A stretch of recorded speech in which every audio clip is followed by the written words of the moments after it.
जय हिंद, जय जवान जय किसान। मेरा नाम है राहुल जवान। मैं हूँ इस समय वेस्ट चंपारण में। ये वो पूजनीय धरती है जहाँ से आज़ादी की एक उस समय पे मशाल जली और सत्याग्रह आंदोलन यहीं से स्टार्ट हुआ। गरी धरती है, इसके आसपास का जो क्षेत्र है बलिया का है, कुशीनगर का क्षेत्र है और एक बड़ा खेती के मामले में बहुत अच्छा जिला बिहार के अंदर गिना जाता है वेस्ट चंपारण का। तो यहाँ पे आज हम बात करने वाले हैं गन्ने की। यहाँ बहुत ज़्यादा खेती होती है, धान की खेती होती है और किसान दोनों ही फसलों में फ़ायदा नहीं ले पा रहा है। तो वो क्या करे कि हमारा खर्च कम हो जाए और उत्पादन हमारा बढ़े और हमें बाजार न जाना पड़े। तो चर्चा से पहले हम एक परिचय लेंगे, उसके बाद फिर आगे बढ़ेंगे। नमस्ते जी, आपका एक परिचय। मैं अशोक कुमार यादव, ग्राम पडरौन, पोस्ट पडरौन, थाना सुभद्रा और मेरा होम गाँव। अच्छा, ये आप ही का गाँव है। ठीक है यादव जी, बहुत बहुत धन्यवाद हमें यहाँ बुलाने के लिए।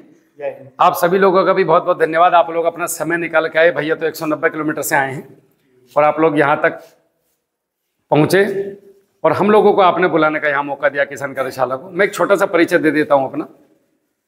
मेरा नाम राहुल जवान है। जवान में इसलिए लगाता हूँ, मैं भारतीय सेना से हूँ। 18 साल में आर्मी में जॉब किया हूँ। उसके अंदर रहते रहते सेना के हमें महसूस हुआ कि कहीं ना कहीं पिताजी गलत चंगुल में फंसे हुए हैं। किसान तो थे, सेना में कौन जाता है, किसानों के बच्चे। तो फिर हमें खेती का शौक लगा और हमने खेती सीखनी शुरू की।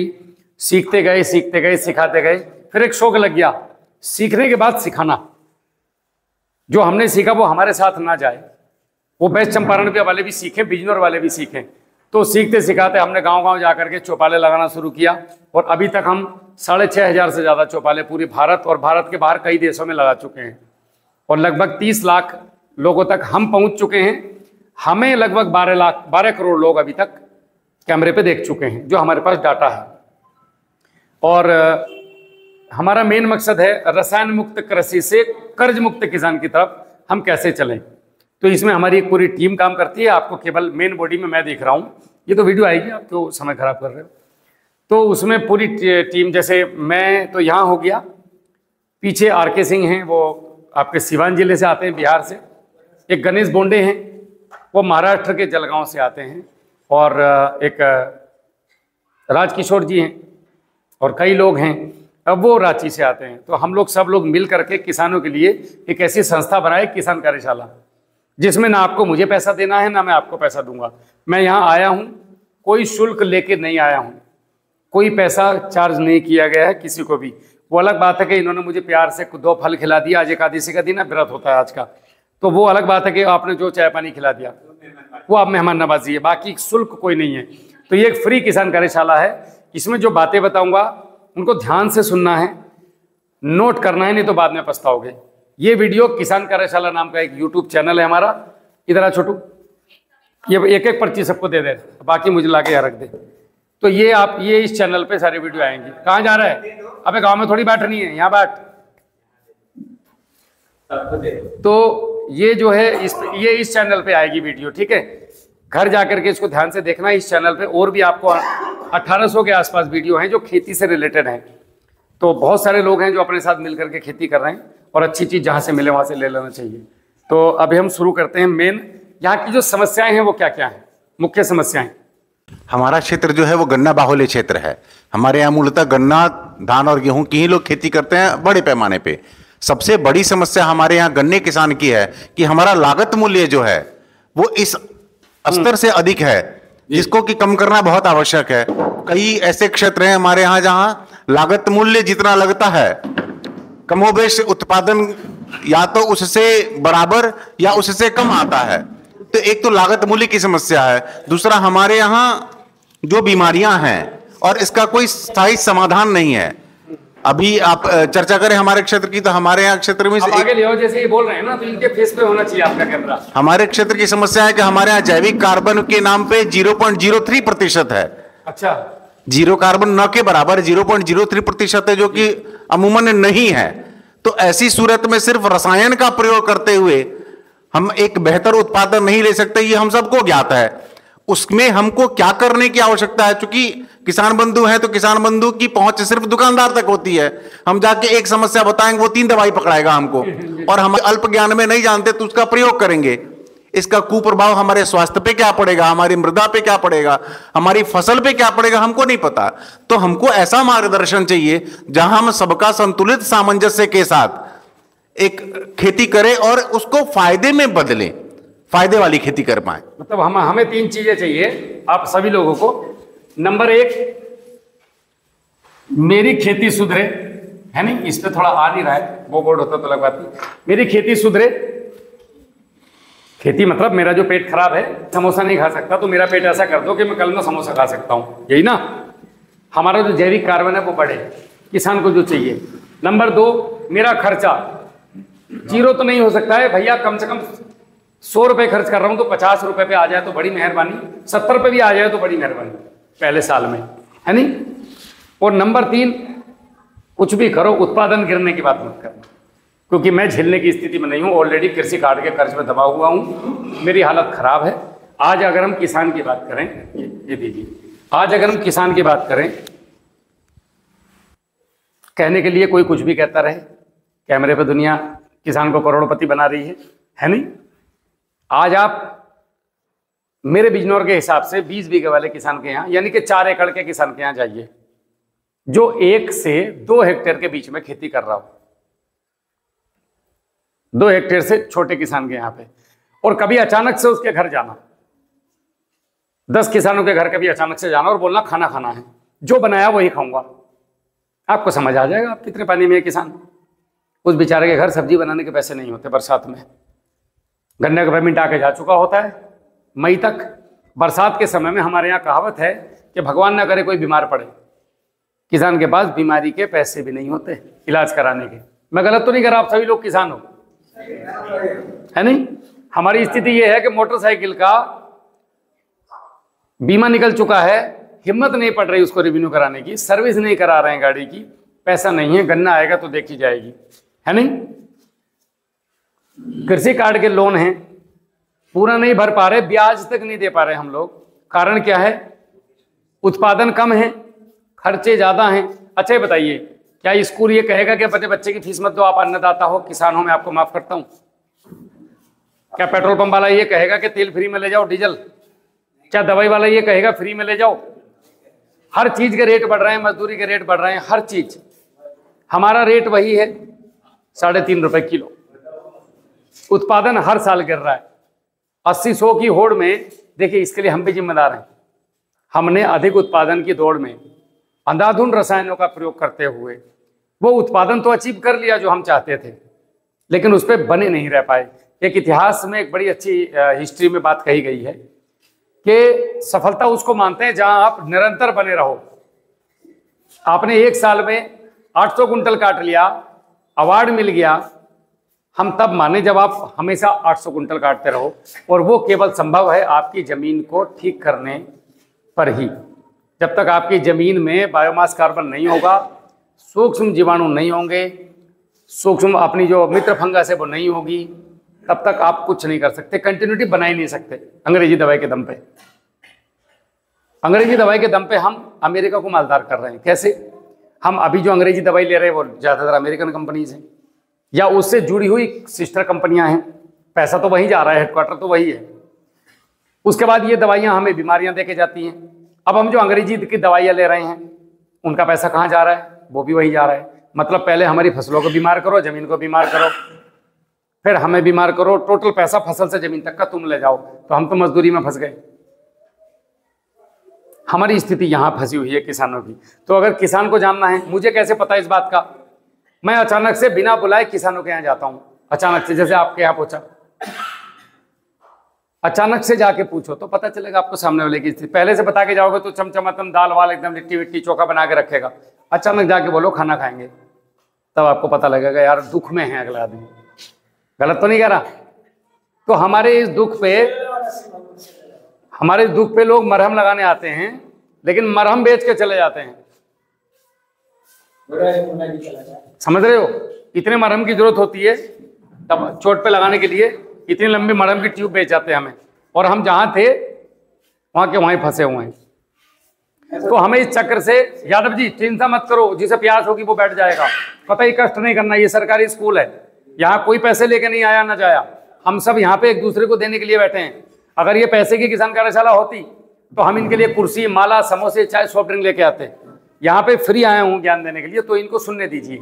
जिसको जरूरत होगी वो यहाँ भी बैठेगा। मैं बैठा हूँ सेना में नौकरी करते हुए, जब सीखने गया तो पाल नहीं मिला, मैं नीचे बैठ गया जमीन पे। तो सीखना है तो जाना पड़ेगा। तो हमें थोड़ी सी व्यवस्थाएं चेंज नहीं करनी है, अपने दिमाग को बदलना है। दिमाग को कैसे बदलना है कि हमें मन में ये भावना लानी है अपने कि भाई बिना रसायन के भी खेती हो सकती है। और ये भावना नहीं, ये सत्य है। अब हम ऑर्गेनिक खेती में या जैविक खेती में या प्राकृतिक खेती में, आपने भी सुना होगा कि यार भैया हमें कहानी ना सुनाओ, हमने बहुत देखे, हालत खराब हो गई, लोग वापस से केमिकल पे ही आ गए। सुना होगा ना। और उत्पादन भी गिरता है, हालत खराब हो जाती है। तो एक बात बताओ मुझे, आपका, हाँ, आपके गन्ने का जो रेशियो है, आपके गन्ने का जो रेशियो है वो ये है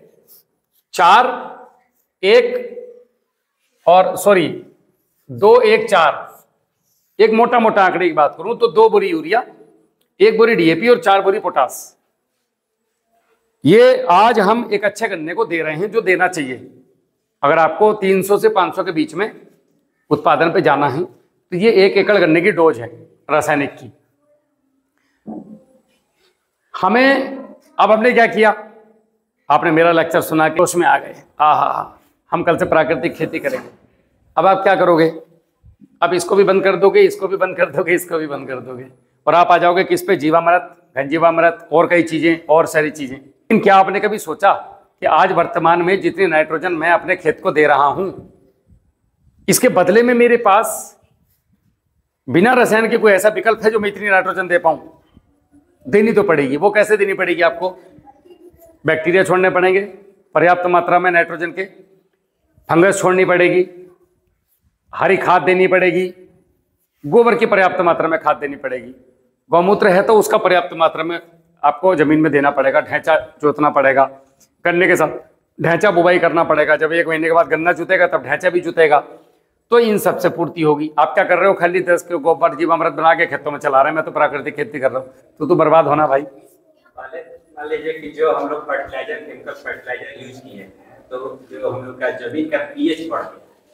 मैं उसी पे आ रहा हूँ। पीएच का को कम करने के लिए एक बार में तो हम नहीं कर सकते। जैसे आज पैसा लगा दिया, पीएच तो कम नहीं हो गया। अब अगर डायरेक्ट जैविक पर आ जा रहे हैं तो हमारा उत्पादन तो एकदम 0 हो जाएगा। बिल्कुल गिरेगा और तुम भाग जाओगे खेती छोड़ के। बच्चों की फीस कौन देगा? कोई आदमी जिम्मेदारी नहीं लेता है। मैं जो तरीका समझाने वाला हूं ये तरीका बिल्कुल अलग है, ठीक है, जो आपने कभी सुना नहीं होगा अभी तक। तो ये 4:1:2:1:4 का जो रेशियो है, या तो इसको आप इनऑर्गेनिक तरीके से दे दो, पूर्ति कर दो। 1 एकड़ में आप डालो 250 कुंटल की ट्राली, 25 कुंटल वर्मी कंपोस्ट और 9 फसलें मिला करके, दलहनी, तिलहनी और नॉर्मल फसलें, 9 फसल मिला के बो, उनकी जुताई करो, बैक्टीरिया चलाओ, इतना उत्पादन आएगा। लेकिन इतना हम कर नहीं पाते, ना हमें कोई बताता है। हमें चाहिए आज की तारीख में, आज जहाँ खड़े हैं यहाँ से एक सुलभ और सही रास्ता जिससे हम बाहर निकल जाएं। तो हमारी खेती को 4-5 चीज़ों की जरूरत होती है। सबसे पहले हमारी खेती के अंदर चाहिए हमें जैविक कार्बन। ये बनता भी है और बिगड़ता भी है। बनता भी लंबे समय में है और बिगड़ता भी लंबे समय में है। जैविक कार्बन क्या है? जब कोई भी बायोमास, कोई पत्ता, आदमी की बॉडी, जानवर की बॉडी, कुछ भी जब जमीन में डिकम्पोज होता है तो डिकम्पोजिशन की प्रक्रिया में बैक्टीरिया और फंगस आते हैं। इन बैक्टीरिया और फंगस के साथ में अनेक सूक्ष्म जीव ऐसे भी आते हैं जो इसको डिकम्पोजिशन में मदद करते हैं। इनकी डेड बॉडीज प्लस इनकी बॉडी से निकला हुआ पदार्थ जो फंगस और बैक्टीरिया की दोनों से मिलकर बनता है, वो जैविक कार्बन कहलाता है।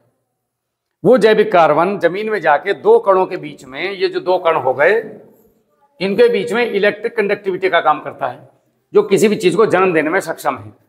इन 2 कणों के बीच में जैविक कार्बन नहीं होगा तो यहाँ पे किसी भी हालत में जर्मिनेशन नहीं हो सकता किसी भी चीज का। ये जैविक कार्बन हमारा बहुत ज्यादा था लेकिन कम हुआ। उसके कारण आप सभी को पता है, मुझे बार बार बताने की जरूरत नहीं है, रासायनिक खादों का असंतुलित, मेरी बात को ध्यान से सुनना, असंतुलित प्रयोग। 1 किलो यूरिया आया था 1962 में, और 1 किलो आया था SSP। और आज हम कहाँ पहुंच गए? 4-5 बोरी SSP और 5 बोरी यूरिया पे। हमने उत्पादन की दौड़ में ये देखा ही नहीं कि जमीन भी खराब हो रही है। इसका एक छोटा सा उदाहरण देके समझाता हूं। आपके घर हमने कहा कि भाई राहुल भैया आ रहे हैं और 3 लोग और रहेंगे उनके साथ, ठीक है। आपने पत्नी को बोल दिया कि 3 आदमी का खाना बना लो। आपने खाना बनवा लिया और हम आपके घर पहुंच गए। हमारे साथ चले गए 4-5 लोग और। अब पत्नी क्या करे? इज्जत का मामला है। उन्होंने कहा ये बता दो आज हमारी एनिवर्सरी है और बाजार जाओ फटाफट 4-4 एक समोसा, एक केला और मिठाई विठाई कुछ ना कुछ लेके आओ और पेप्सी वेप्सी इतना नाश्ता कराओ, बस इतने में खाने में हो जाएगा काम। तो आपातकालीन स्थिति में आपने उस समय में बाहर के खाने का प्रयोग किया जिससे आपकी इज्जत बच गई। 1962 में हरित क्रांति आई। हमारे सामने स्थिति बहुत खराब थी। हम या तो कुपोषण का शिकार थे या होने की स्थिति में थे। उस समय के दौर में रासायनिक फर्टिलाइजर को लाया गया उस दौर से निकलने के लिए, लेकिन उस दौर से निकलने के बाद भी हम नहीं माने। कैसे? अब यहाँ भाभी जी ने कहा, अगली बार फिर मेहमान आ गए, बोले भागो बाजार। उनको समझ में आ गया मैं 5 आदमी का खाना क्यों बनाऊं जब 3 में काम चल रहा है। अब ये आपके घर में आमतौर पे बात हो गई, मतलब ये किसानों ने अब इसको अपना लिया। अब जरूरत हो या ना हो मुझे यूरिया डालना है। धीरे धीरे आगे बढ़े। एक दिन ऐसा आया कि भाभी जी बोली कि मैं मायके जा रही हूँ, दुकान तुमने देखी है, आराम से पिज्जा बर्गर लाओ, कोल्ड ड्रिंक लाओ, पियो और मौज लो, मेहमानों को भी खिलाओ, हमारी कोई जरूरत ही नहीं है घर में। तो अब क्या हुआ आपके जीवन से, किसानों के जीवन में से ये जो कार्बन था, जो सूक्ष्म जीवाणुओं की कॉलोनी थी, वो कॉलोनी को भी अगर ये मात्रा बढ़ाई थी रसायन की तो कॉलोनी को भी बढ़ाना था। हमने कॉलोनी की तरफ, बिल्कुल सूक्ष्म जीवों की तरफ ध्यान देना कर दिया बंद। न जीवामृत, न घन जीवामृत, न गोबर, कुछ नहीं, और केवल इसको बढ़ाते चले गए। इसको तो भूल ही गए। तो भाभी जी चली गई मायके। अब इनके दम पे खेती होती नहीं, रासायनिक फर्टिलाइजर के दम पे। बिना घरवाली के घर नहीं चला करता। मेरी बात समझ पा रहे हैं? उदाहरण के तौर पे बता रहा हूं। अभी हमने घर का खाना बंद कर दिया और बाजार के खाने पर निर्भर हो गए। अब हमारी किडनी खराब, बेहिसाब मोटापा बढ़ गया, सांस फूल रहा है। अब डॉक्टर बोल रहा है कि घर का बना खाना खाओ। अबे मैं तो घर का ही खा रहा था साले, तू ही तो सिखाया मुझे बाजार का खाना। अब आपको घरवाली की याद आई। अब गए मायके के, भाई साहब काम नहीं चल रहा, भेज दो पैर पकड़ के।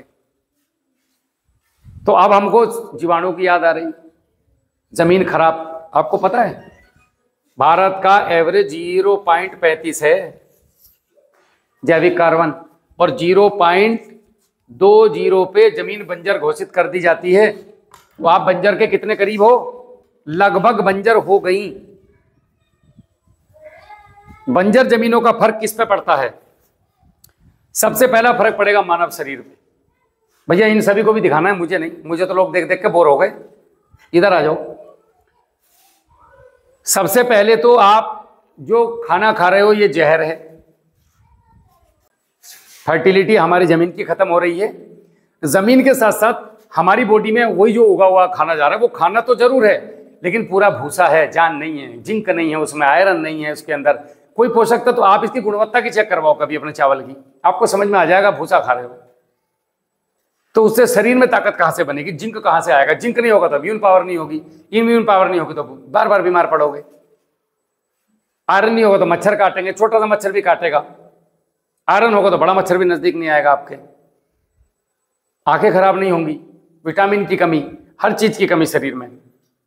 यही चीज हमारे जानवरों में। आप जो गन्ने पे स्प्रे कर रहे हो यही दवाई का भी है, चारा काट करके पशुओं को खिला रहे हो। मतलब आपका बीज खत्म, आदमी का भी खत्म, पशुओं का भी खत्म। और आपके चक्कर में जाने कितने पशु पक्षियों का जीवन खत्म हो गया, आपको पता भी नहीं होगा। बहुत सारी चिड़िया ऐसी होंगी जो आपने बचपन में देखी होंगी और आज नहीं दिखती, धीरे धीरे खत्म, विलुप्त की तरफ चली गई। तो जब आदमी खत्म हो जाएगा तो फिर मतलब क्या रह गया? बहुत सारे पेड़ पौधों की प्रजातियां खत्म कर ली हम लोगों ने। पीपल लगाओगे, अरे मत लगाओ, काट नहीं सकते इसको। तू काटने की को सोच रहा है? पहले उसको भाई लगा तो सही, किसी को तो ऑक्सीजन मिलेगी।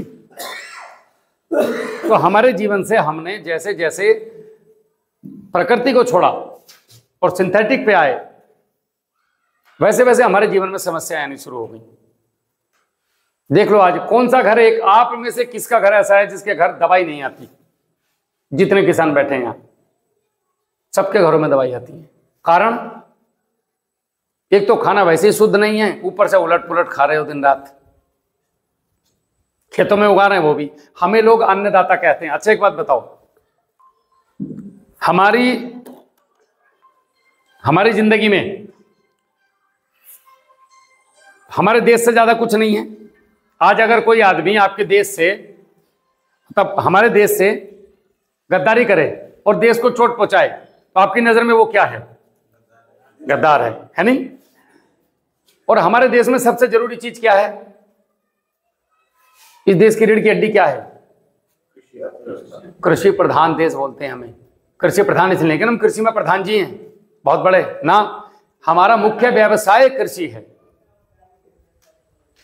हम किसान किसी के कहने पे अपने देश की जो सबसे मजबूत चीज है, रीढ़ की हड्डी खेती, उसको दिन पर दिन बर्बाद करने पे लगे हैं। तो हम लोग कौन हैं? कभी पूछ के देखना, तिरंगे के सामने खड़ा होकर के अपने आप से बात करना, झंडा लहराना तिरंगा, और फिर उसको आंखों में भरना और फिर बात करना उससे कि मैं को अन्नदाता हूं। मुंह से निकलेगा नहीं तुम्हारे अन्नदाता। आपकी और मेरी गलतियों के कारण लाखों कैंसर हॉस्पिटल खुल गए देश में, जिसमें हम भी शिकार हैं। जिसके भारत में आदमी को खाना सस्ता चाहिए, हॉस्पिटल महंगा चाहिए, यह बड़ी गड़बड़ बात है। अब हम हैं अन्नदाता, हमसे जो मांगोगे हम वो देंगे। आज उपभोक्ता की गलती क्या है कि किसानों से कह रहा है कि चमचमाती हुई लौकी चाहिए मुझे, तो भैया फिर चमचमाती के लिए तो मुझे केमिकल मारना पड़ेगा। आप मुझसे कहो कि हम दाग वाली लौकी लेने के लिए तैयार हैं, और भैया हमें लेकिन बिना जहर का चाहिए। मैं पागल थोड़ी हूं भाई जो दुकान पे से जहर ला के मारूंगा। मेरी बात गलत है कि सही है? आप दुकानों पे मांगना तो शुरू कीजिए बाजार में जहर मुक्त चीजें। मैं किसान आपको उगा के देने के लिए तैयार बैठा हूं। आप कहो मुझसे कि भाई हम धान जो है नॉर्मल जहर वाला धान अगर 3000 है तो बिना जहर का धान हम 3500 खरीदने के लिए तैयार हैं। तो मेरा जो उत्पादन उससे थोड़ा बहुत कम होगा 19-20, तो मेरी भरपाई हो जाएगी, मुझे भी जहर नहीं मारना पड़ेगा, मेरा भी खर्चा कम होगा। तो मैं आपको बिना जहर का धान देने के लिए तैयार हूं। जब मेरा कोई लेने के लिए तैयार नहीं है, मैं बेचूंगा कहां उसको, अगर मुझे केमिकल के रेट में बेचना है? ये तो उपभोक्ता को चाहिए। ये सारी कहानी उन लोगों के ऊपर है जो खेती नहीं करते या जो किसान के खेत से खाना खाते हैं, जो मुझे वीडियो में देख रहे हैं। क्या आप लोगों का फर्ज बनता है कि दुकान पे जाएं, ठेले पे जाएं? एक बड़ी अच्छी कहानी सुनाता हूं, मैंने कहीं सुनी थी। निरमा कंपनी के पास प्रचार के पैसे नहीं थे। उन्होंने क्या किया कि गांव में जो ठाली लोग बैठते हैं ना चौराहों पे, काम धाम नहीं होता, इनको पकड़ लिया और इनको उस समय में 50-50 पैसे दिए और उनको कहा कि दुकान पे जाओ और ये बोलना है कि निरमा सर्फ दे दो। उनको पता भी नहीं निरमा क्या है, निरमा सर्फ दे दो। अब दिन में दुकानदार के पास जब 20 आदमी गए कि निरमा सर्फ दे दो, अरे बाप रे, वो दुकान पे वहां गया होलसेल में, बोला निरमा सर्फ की बड़ी डिमांड है। बोला हट भाई, ये बोरियों में पड़ा है, इसको कोई खरीद नहीं रहा है। वो भैया तुम मुझे दे। अब वहां से भाई साहब वो निरमा सर्फ बिकना शुरू हुआ। और निरमा ने, आपको भी पता है सर्फ मतलब निरमा। तो हम लोग जब बाजार में जाते हैं राशन लेने के लिए, राशन की दुकान पे, आलू के ठेले पे, सब्जी के ठेले पे, तो वहां जाके बोलिए कि भैया मुझे जैविक आलू ला के दो, जैविक सब्जी ला कर दो, मैं 5 रुपए महंगे में खरीदने के लिए तैयार हूं। तो वो किसान से बोलेगा जरूर कि भाई जैविक की डिमांड आ रही, अगर गोभी हो तो बता देना, 5 रुपए महंगी बेच दूंगा। मेरी बात को ध्यान रखना, ये निरमा की तरह चोट मारनी पड़ेगी हमें ग्राहकों के दिमाग पे, और ये केवल भारत की आम पब्लिक कर सकती है। दुकान पे जाओ, भले ही आप अरहर की दाल लेने जा रहे हो, कल से ही करना है ये काम, लेकिन उसको यह जरूर बोलना कि भैया अगर जैविक अरहर आती है तो मुझे बताना, मैं 10 रुपए महंगी खरीद लूंगा, और मुझे फोन करना, ये मेरा नंबर है, मत खरीद के लाओ आप। लेकिन मगर उसको बोलो, जब 20 आदमी एक महीने में उससे जैविक अरहर की दाल मांगेंगे तो वो मेरे जैसे के पास फोन करेगा कि राहुल भाई अरहर की बड़ी जैविक की डिमांड है यार, जैविक किसानों के नंबर दो। आज मेरे पास जैविक जीरे की बहुत डिमांड है, जैविक इसबगोल चाहिए लोगों को, जैविक चने चाहिए लोगों को। जैविक मतलब जिसमें जहर ना हो। तो इसकी डिमांड कौन बनाएगा? भारत की आम पब्लिक। खाली किसान दोषी नहीं है, हर जगह किसान को जवान को टांग देते हो साला सूली पे, इधर मैं उधर मेरा बाप, हम ही मरे दोनों जवान और किसान। और दोनों की जय इसलिए बोलते हैं क्योंकि दोनों पिटते बहुत हैं इसलिए तो जय बोली जाती है, और किसी की जय क्यों नहीं बोलते, समझ रहे हो। इधर जवान बॉर्डर पे हम पिट रहे हैं, गांव में पिताजी पिट रहे हैं, पिटने का मतलब आए दिन देख लो जवानों के साथ कितनी मारपीट होती है, कोई ठोस एक्शन लिया जाता है। सेना के जवानों को पकड़ पकड़ के लोग बदतमीजी कर रहे हैं, मार रहे हैं, नहीं गलत बात है। किसानों की भी कोई इज्जत नहीं है, अन्नदाता है यार, वो खेत से अपना काम छोड़ के आया है यार। बैंक में अगर लुंगी पहन के खड़ा है, गमछा डाल के गले में, तो उसको कहिए सर आप आइए पहले, आप किसान हैं। हमें किसान को इज्जत देना पड़ेगा, किसानों के लिए तालियां बजानी पड़ेंगी, तब जाकर के किसानों के बच्चे खेती में आएंगे। मुझसे पूछा गया, अभी एक कमेटी आई थी लखनऊ से कि साहब 2045 का उत्तर प्रदेश या भारत कैसा होना चाहिए। उत्तर प्रदेश या भारत ऐसा होना चाहिए कि बच्चा बड़ा होकर के, जैसे आज अपने बच्चे को पूछो क्या बनेगा तो वो कहेगा IAS IPS। किसने सिखाया?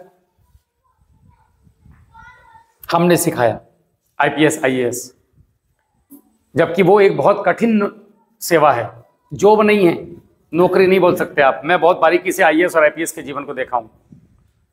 23 घंटे काम करते हैं यार ये लोग, 11-11 बजे, रात के 12-12 बजे तक DM साहब, कलेक्टर साहब ऑफिस में बैठते हैं, इतना बड़े अधिकारी हो गए। खाने का पता नहीं, कप्तान साहब को होश नहीं है 2 मिनट का, उस स्तर पर जाने के बाद, इतनी पढ़ाई करके जाने के बाद, इसीलिए उसको सेवा बोला जाता है, प्रशासनिक सेवा। हम बच्चों को जब तक ये नहीं सिखाएंगे निचले स्तर से, नर्सरी से, प्ले स्कूल से, कि जैविक खेती क्या है,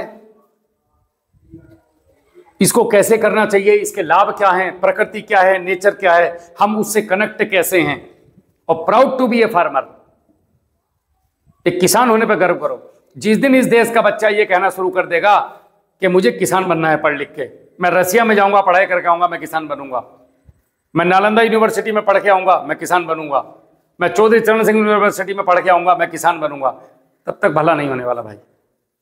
हमारे बालाघाट 10-10, 15-15 हजार रुपए में दिल्ली भाग रहे हैं, पटना भाग रहे हैं, गोरखपुर, वाराणसी, कहाँ नौकरी कर रहे हैं, केवल 15 हजार में। बाप यहाँ रगड़ रहा है, बेटा वहां रगड़ रहा है, इससे भला हो जाएगा हमारा? कभी नहीं हो सकता। तो हमें बचपन से, हम एक जैसे भैया हैं, आपका एज कितना हो गया? 42 हो गया। अब आपको कोई आदमी कहे कि बीटेक की नौकरी करनी, आकर के खेती कर लो, तो क्या वो करंट रहेगा? बच्चों को बचपन से सिखाओ कि कृषि से पैसा कैसे कमाते हैं, तब जाके भारत बड़ा बनेगा। अगर अब से 300 साल पहले भारत की तरफ जाएं, मैं कहानियां नहीं सुना रहा आप लोगों को, मुझे 14 साल हो गए इस काम में, 2012 से खेती सीखना शुरू किया था, 2020 में रिटायरमेंट लिया मैं, और बहुत गहन अध्ययन बारीक लेवल से किया हूं, जितनी चीज आपको बता रहा हूं। 300 साल पहले जो भारत था, आपसे हम व्यवसायी थे भाई साहब। किसान का मतलब होता है व्यवसायी। व्यापारी और व्यवसायी में अंतर होता है। व्यापारी लेन देन करता है, भावनाओं से मतलब नहीं रखता। व्यवसायी जो होता है वो भावनाओं से भी मतलब रखता है। गैया से दूध निकालता है, उसके बाद उसको चारा भी डालता है, उसके पानी का भी ध्यान रखता है, उसकी गर्भावस्था का भी ध्यान रखता है। व्यवसाय है। रिश्तों में भी व्यवसाय होता है। आप अपनी पत्नी को पति होने का व्यवसाय का जो शुल्क है वो मत दीजिए, आपको समझ आ जाएगा आप कितने बड़े पति देव हैं। बच्चे को मत दीजिए, माता को मत दीजिए, भाई को मत दीजिएगा। गलत तो नहीं बोल रहे, हम व्यवसायी हैं। तो भारतीय क्या करते थे, अपने खेतों में जो चीजें उगती थी उस समय में, आपके यहाँ से तो नील की खेती होती थी, यहाँ से नील बिकता था। मोहनजोदड़ो की हड़प्पा में भी नील का जिक्र है। वो कहाँ बनता था? आपके चंपारण में। यहाँ फैक्ट्रियां थी नील की, तो यहाँ से पूरे विश्व में नील बिकता था और बदले में सोने की असरफियां आती थी। हम भारतीय, आपने देखा होगा वो सरकंडे के ऊपर एक सफेद सफेद फूल सा जो आता है, उसका बोरा बनता था बजाने वाला। आप लोग जो बुजुर्ग रहे होंगे उन्होंने देखा होगा, हमारे यहाँ वो बिकता था मेले में। पंखे बनते थे खजूर के, आज भी बनते हैं ताड़ के। भारतीयों के पास मिट्टी के बर्तन बनाने की कला, कपड़े बनाने की कला, आकृतियां बनाने की कला, तो ये पूरे विश्व में हमारी चीजें बिकती थी। और लोग यहाँ पे आते थे, असरफियां लेके आते थे, सोने की मोहरे, और बदले में हमसे भारत से मसाले लेके जाते थे, आम लेके जाते थे, बहुत सारी चीजें ऐसी थी। और गन्ने पे हमने बहुत बढ़िया काम किया। गन्ना हमारे देश की फसल नहीं है, गन्ना हमारे देश में जमैका कंट्री से आया था, साउथ अफ्रीका से।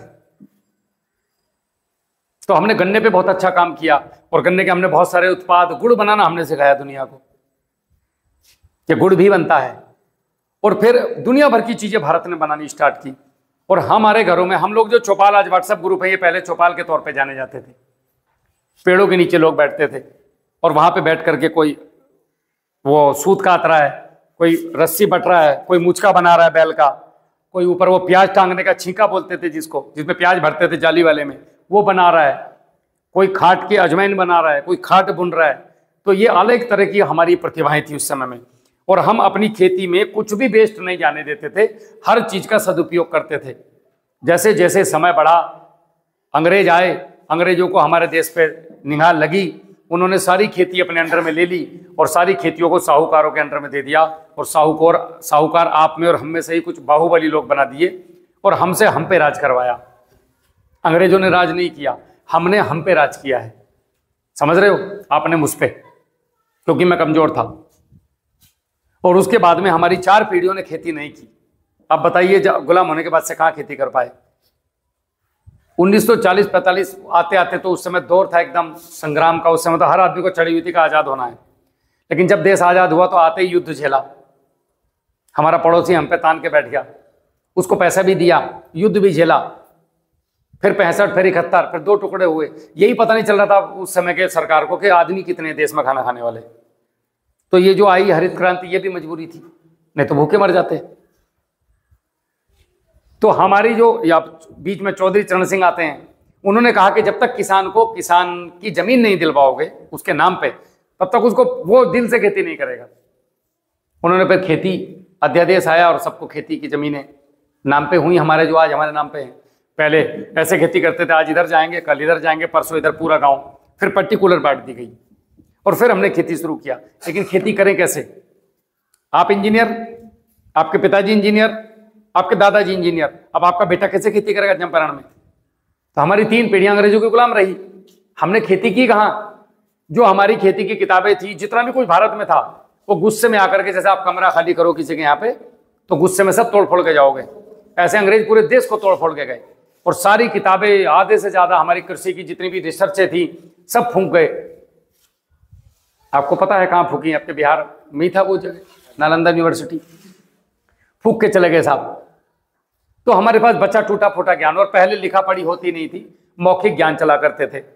गुरु ने जो अच्छे सीखने वाले शिष्य थे उनको बताया और आगे बढ़ गए, उन शिष्यों ने आगे बताया। फिर भी थोड़े बहुत टोटके टोनों से हमने खेती करना शुरू किया। हमारी जमीनों में तब तक रासायनिक फर्टिलाइजर नहीं था, तो हमने जमीनों में काम करना शुरू किया। उत्पादन नहीं आया, लाख कोशिश के बाद भी हम देश का पेट नहीं भर पा रहे थे। फिर हमें मजबूरी में केमिकल की तरफ जाना पड़ा। लेकिन इसकी भी संस्तुति 25 साल के लिए हुई थी। हमें वापस आ जाना चाहिए था 1983 में, 83, 84, 85 तक। धीरे धीरे इसको खत्म कर देना चाहिए था। तो आज ऐसा भी नहीं है कि जैविक उत्पादन नहीं आता। मुझे 8 साल हो गए आज।